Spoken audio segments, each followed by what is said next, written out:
Hi అండి. పిల్లల్ని America పంపిస్తున్నాం. కాసేపు మనం బయటకు పంపిస్తేనే ఎన్నో జాగ్రత్తలు చెప్తాం కదా! కానీ నిన్న గుజరాతు, గుంటూరు సంబంధించిన ఇద్దరు ఆడపిల్లలు సూపర్ మార్కెట్‌కి వెళ్ళి షాపింగ్ చేస్తున్నారు. చేసిన తర్వాత వాళ్ళు చెప్పే వెర్షన్ ఏంటంటే, పోలీసులు పట్టుకున్న తర్వాత బయటున్న కూల్ డ్రింక్స్ కొనటానికి వెళ్తున్నాము. అవి తీసుకొనొచ్చి బిల్ ఏయించుకుందాం అనుకున్నామని వాళ్ళు చెప్తున్నారు. కానీ మీరు దొంగతనం చేశారు అని చెప్పి వాళ్ళిద్దరిని బంధించారు.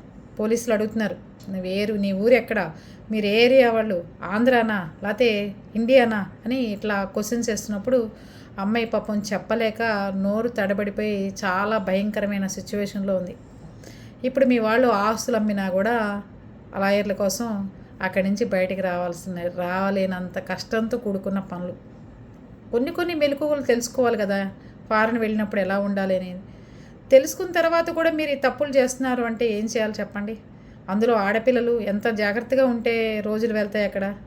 దిక్కుమాల చదువులు చదువుకోకపోతే ఏమైంది, మీరు అక్కడ హాయిగా ఇండియాలో ఉండండి, ప్రశాంతమైన జీవితం గడపండి. 4 కూరగాయ ముక్కలు వేసుకుని శుభ్రంగా సూపర్ మార్కెట్కి వేసుకున్నా బతికేయచ్చు దర్జాగా.